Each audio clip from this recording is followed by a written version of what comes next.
హల్లెలూయా. దేవుని పరిశుద్ధ నామానికి స్తోత్రం కలుగునుగాక. ఈ మంచి ఉదయకాల సమయం దేవుని మాటలు వింటున్న మీ అందరికీ కూడా నా హృదయపూర్వకమైనటువంటి వందనాలు. ఎలా ఉన్నారు?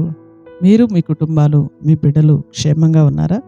దేవుని మహాకృప మీకు, మీ కుటుంబాలకి తోడయ్యుండును గాక. ఆమేన్. పరిశుద్ధ గ్రంథంలో నుండి ఒక వాక్యాన్ని మనం చదువుకుందాం. 84వ కీర్తన 4వ వచనాన్ని మనం చదువుకుందాం. 84వ కీర్తన 4వ వచనం. నీ మందిరమందు నివసించువారు ధన్యులు, వారు నిత్యము నిన్ను స్తుతించెదరు. హల్లెలూయా. పరిశుద్ధ గ్రంథాన్ని మనం చూస్తే కోరహు కుమారులు ఈ 84వ కీర్తనని రచించారు. వారు మాట్లాడుతున్నటువంటి అమూల్యమైనటువంటి మాట ఏంటంటే, నీ మందిరమందు నివసించువారు ధన్యులు, వారు నిత్యము నిన్ను స్తుతిస్తారు అని రాశారండి. నిజమే. ధన్యులు అంటే ఆశీర్వదించబడిన వారు లేదా అదృష్టవంతులు. ఆశీర్వదించబడిన వారు లేదా అదృష్టవంతులు అంటే దేవుని యొక్క ఆశీర్వాదం పొందుకున్నటువంటి వాళ్ళండి. ఆశీర్వాదం అనగానే మనం ఏమనుకుంటామంటే ఒక మంచి స్థలం కొనుక్కోవడం, ఒక మంచి ఇల్లు కట్టుకోవడం, వస్తువులు కొనుక్కోవడం, వాహనాలు కొనుక్కోవడం, లేదా పొలాలు, స్థలాలు, వెండి, బంగారం కొనుక్కోవడం ఆశీర్వాదం అని అనుకుంటామండి. అది ఆశీర్వాదమే. కానీ నిజమైన ఆశీర్వాదం ఏంటంటే సమాధానంగా ఉండటం, సంతోషంగా ఉండడం, ఆనందంగా ఉండటం అండి. ఇది నిజమైన ఆశీర్వాదం అండి. చూడండి, ఒక మంచి ఇల్లు ఉందనుకోండి, ఆ ఇంట్లో ఏమాత్రం సమాధానం లేదనుకోండి, దానివల్ల ఎవరికి ప్రయోజనం? ఒక మంచి మంచం ఉంది, 1,00,000 రూపాయలు పెట్టి మంచం కొనుక్కున్నాం అనుకోండి, ఆ మంచం మీద రాత్రంతా నిద్ర పట్టట్లేదు, దిగుళ్ళు, టెన్షన్తో వేదన పడుతున్నారు. ఏం సంతోషం? అవును కదండి. అందుకే నిజమైన సంతోషం, నిజమైనటువంటి ఆశీర్వాదం, నిజమైన దీవెన ఏంటి అంటే, కుటుంబంలో మనకి ఏమున్నా లేకపోయినా పచ్చడేసుకొని తిన్నా సంతోషంగా ఉండటం, సమాధానంగా ఉండటం, అదే ఆశీర్వాదం అండి. ఆరోగ్యంగా ఉండటం అదే ఆశీర్వాదం అండి. మరి ఎవరికి ఆశీర్వాదం వచ్చిద్దయ్యా అంటే, కోరహు కుమారులు అంటున్నారు, ఎవరైతే నీ మందిరములో నివసిస్తారో వారు ధన్యులు. ధన్యులు అంటే ఆశీర్వదించబడిన ప్రజలు.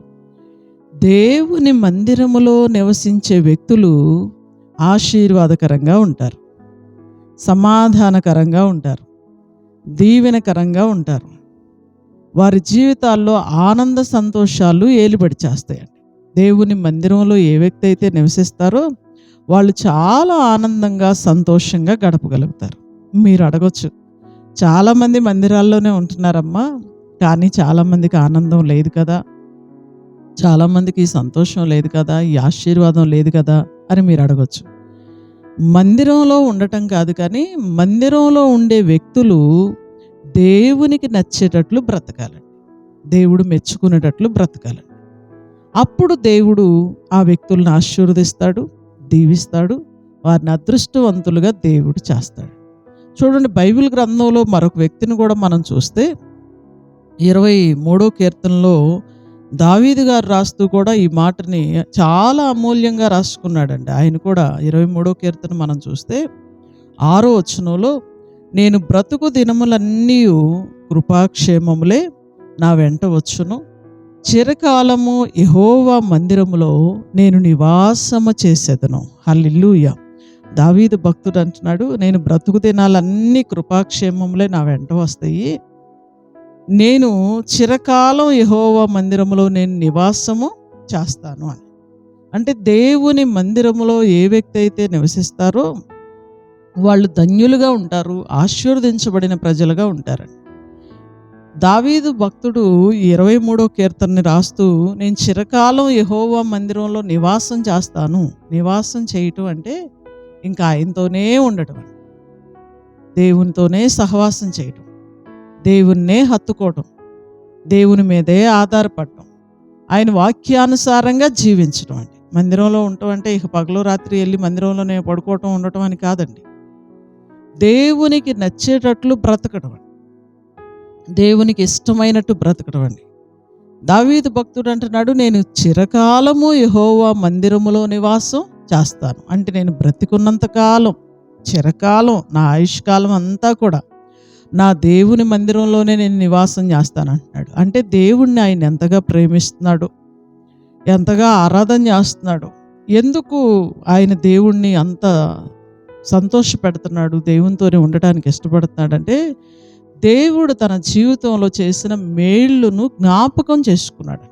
చూడండి, ఆ 23వ కీర్తన 1వ వచనం నుండి మనం చూస్తే, యెహోవా నా కాపరి, నాకు లేమి కలగదు. పచ్చిక గల చోట్లను ఆయన నన్ను పరుండజేస్తాడు. శాంతికరమైన జలముల యొద్ద ఆయన నన్ను నడిపించుచున్నాడు. నా ప్రాణానికి సేద తీరుస్తున్నాడు. చూడండి, తన నామమును బట్టి నీతి మార్గములో నన్ను నడిపించుచున్నాడు. గాఢాంధకారపు లోయలో నేను సంచరించినను ఏ అపాయమునకు భయపడను. నీవు నాకు తోడయుందువు, నీ దుడ్డు కర్రయు నీ దండమును నన్ను ఆదరించును. నా శత్రువుల ఎదుట నీవు నాకు భోజనము సిద్ధపరచెదవు. నూనెతో నా తల అంటి ఉన్నావు, నా గిన్నె నిండి పొర్లుచున్నది.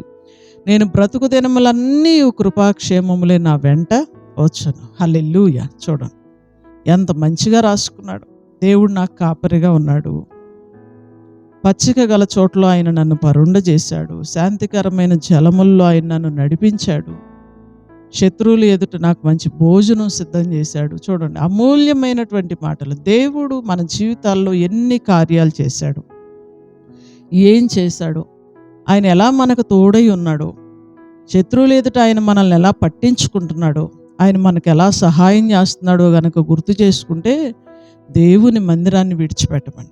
ఈరోజు చాలామంది మందిరాన్ని విడిచిపెట్టి పేరుకు క్రైస్తవులుగా బ్రతుకుతూ దేవునికి దూరంగా ఎందుకు ఉన్నారు అంటే, దేవుడు చేసిన మేళ్లను వాళ్ళు జ్ఞాపకం చేసుకోలేకపోతున్నారండి. అందుకే వాళ్ళు దేవుని స్తుతించలేకపోతున్నారు. చూడండి, మనం 84వ కీర్తన చదువుకున్నప్పుడు అక్కడ ఈ మాటే కదా మనం చదువుకుందాం.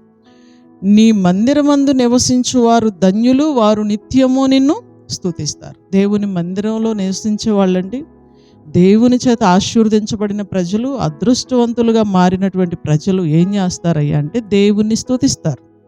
ఆయన చేసిన మేళ్ళన్నిటినీ తలపోస్తారు, కృతజ్ఞతలు చెప్తారు, స్తుతిస్తారండి.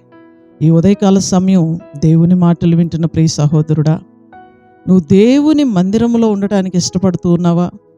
దేవుణ్ణి స్తుతించడానికి ఇష్టపడుతూ ఉన్నావా?